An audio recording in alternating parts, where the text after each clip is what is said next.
Ciao a tutti e benvenuti o bentornati nel mio canale. Io sono Daimon X e questa è Human Fantasy.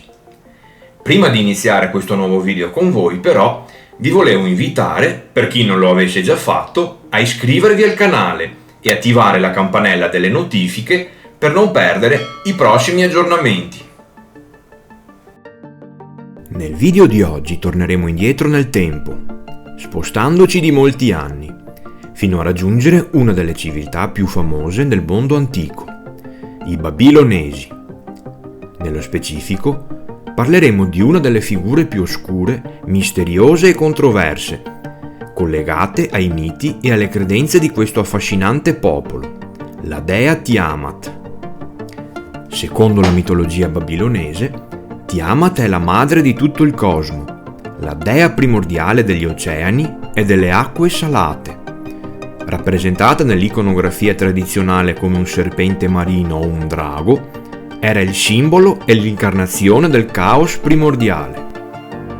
Nel poema epico della creazione, originariamente chiamato Enuma Elis e appartenente alla tradizione religiosa babilonese, viene descritta una serie di eventi che portarono alla creazione del mondo come lo conosciamo noi oggi. Il tutto inizia dalle due divinità primordiali: Tiamat, l'acqua salata del mare, la madre di tutto il cosmo, e Apsu, le acque dolci degli abissi, il padre di tutto il cosmo. I due si congiungono e generano i serpenti mostruosi Lamu e Laamu. Da questi poi nacquero Ansar, l'insieme del cielo, e Kisar, l'insieme della terra. Dopo di loro arriva Anu, il dio cielo, ed Ea, il dio dell'acqua. Accade che gli dei figli disturbano i propri genitori, danzando, facendo rumore e portando scompiglio nel cosmo. Apsu si rivolge a Tiamat, rivelandole l'intenzione di uccidere i giovani dei. Tiamat però lo invita a riflettere prima di compiere un gesto simile, perché ritiene che non si può distruggere ciò che si è creato, e lo invita a educarli con dolcezza. I giovani dei vengono a conoscenza del piano di Apsu e ne rimangono spaventati. Uno di loro, Ea, considerato il più intelligente, recita un incantesimo e lo diffonde nelle acque, facendo così addormentare Apsu. Ne approfitta poi per incatenarlo e ucciderlo. Compiute queste gesta, stabilisce nelle acque dell'abisso la propria residenza e si accoppia con Damkina, la dea della terra. Dalla loro unione nasce il dio Marduk. Marduk ha un ruolo molto importante in questo poema. Viene indicato come superiore per le sue qualità agli altri dei. 4 sono i suoi occhi e 4 gli orecchi. Dalle sue labbra fuoriescono le fiamme. Di enormi fattezze ed incomparabile forza, il suo sguardo abbraccia ogni cosa. Possiede lo splendore di 10 dei. 50 terrori sono raccolti in lui. Anu regala a Marduk i 4 venti che lui stesso ha generato e costui li fa turbinare creando di nuovo scompiglio.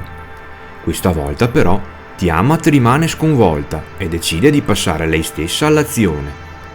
Consegna agli dei suoi alleati delle potenti armi e genera dei draghi giganteschi rendendoli simili agli dei. Genera anche 11 differenti specie di creature mostruose: gli uomini scorpione, gli uomini leone, gli uomini pesce, gli uomini toro, gli eroi pelosi, le tempeste terribili, 3 differenti tipi di serpente con le corna, il serpente drago e i demoni leone.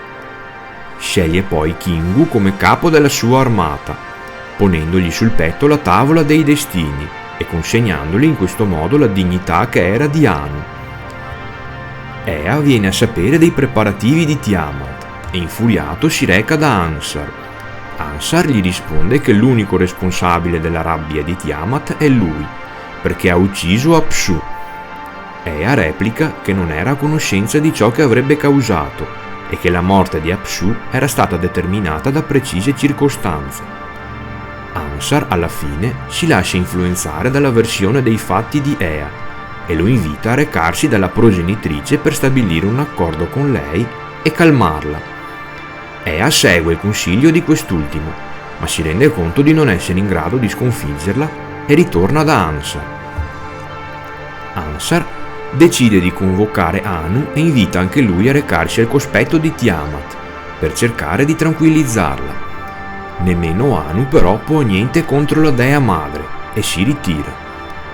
Tutti gli dei rimangono in silenzio e nessuno ritiene sia il caso di mettersi contro Tiamat. Ea si rivolge al figlio Marduk e gli chiede di recarsi da Ansar, offrendosi contro Tiamat. Ansar accetta l'offerta di Marduk, rallegrandosi, e lo sprona a sconfiggere la dea madre. Ansar invia il suo paggio Kaka al cospetto degli antichi dei Lamu e Laamu per metterli al corrente delle gravi vicende, ovvero l'odio di Tiamat e di alcuni dei con lei schierati contro il restante mondo divino. Odio che era giunto a privare della dignità regale il padre Anu, conferendola a Kingu. In cambio di questo servigio, Kaka ottiene una tavoletta dei destini. Gli dei riuniti nell'Ubsukinaku decidono quindi per un destino di gloria per Marduk, affinché egli sconfigga la progenitrice divina. Gli consegnano la supremazia sul cosmo e gli chiedono, come gesto di prova, di far scomparire e riapparire una costellazione. Marduk supera la prova e loro lo proclamano re, invitandolo a staccare la testa a Tiamat. Marduk si prepara allo scontro con Tiamat e si arma di arco, frecce, mazza e fulmini, mentre delle lingue di fuoco gli avvolgono il corpo. Dispone i 4 venti, donati dal dio Anu. Crea altri 7 venti e tempeste. Dispone i suoi 4 destrieri e il suo terribile carro. Si copre con un mantello che in realtà è una corazza. Sulla sua testa pone lo splendore terrificante. Nella bocca serra un incantesimo e nella mano stringe una pianta contro il veleno di Tiamat. Tutti gli dei si schierano dalla sua parte. Marduk solleva il ciclone e lo scaglia contro Tiamat, accusandola di essere senza pietà contro i propri figli, anche se questi erano molesti. La accusa anche di aver privato Anu della sua dignità e di essere stata malvagia nei confronti di Ansar. Tiamat scatena la sua rabbia, cercando di inghiottire Marduk, ma quest'ultimo le getta addosso il vento cattivo, che le impedisce di chiudere la bocca, e altri venti entrano nel suo intestino. Marduk scocca quindi la freccia fatale, che lacera il ventre alla progenitrice e le perfora il cuore. Uccisa Tiamat, Marduk monta sul suo cadavere, poi cattura il suo esercito, lo priva della tavola dei destini e include Kingu tra gli dei morti. Infine taglia le vene di Tiamat, affinché il sangue scorra verso l'alto, per comunicare al cosmo la sua vittoria. Osserva poi il suo cadavere e lo taglia in 2. Con una parte crea il cielo, avendo cura di tendere la pelle affinché non cada l'acqua. Sempre nel cielo, costruisce dei templi e vi fa accomodare Anu, Enlil ed Ea. Crea le collocazioni stellari per gli dei, inserendo le stelle Lumasu, limitandone i confini e stabilendo l'anno. Indica la collocazione celeste di Neberu, che equivale al pianeta Giove, decidendo in questo modo la distanza tra le stelle. Crea Nanna, il dio Luna, affidandogli la notte e stabilendo il movimento che decide i giorni sulla Terra, in coordinamento con il dio Sole Samas. Apre il cranio di Tiamat, riempiendone la cavità di acqua e facendo sgorgare dai suoi occhi i fiumi Tigri ed Eufrate. Nel petto della progenitrice predispone le montagne e la restante metà la stende e la rende terra. Una volta completata la creazione, stabilisce le regole e le affida al padre Ea. Dona la tavola dei destini ad Anu. Le 11 creature di Tiamat vengono catturate.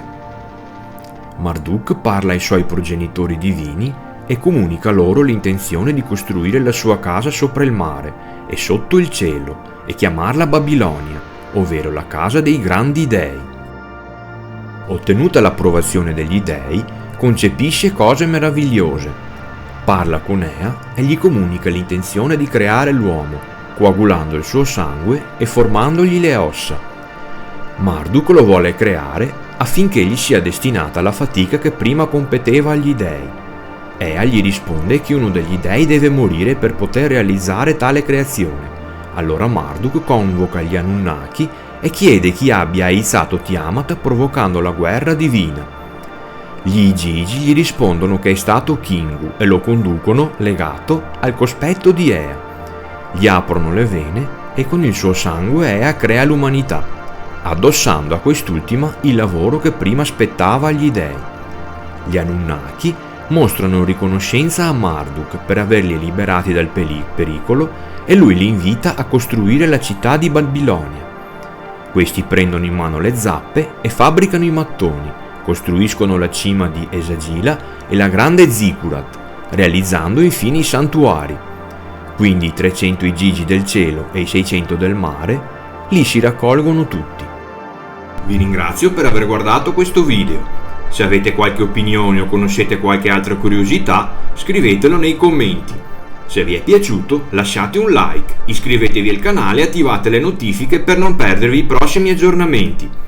Grazie ancora per il supporto e alla prossima!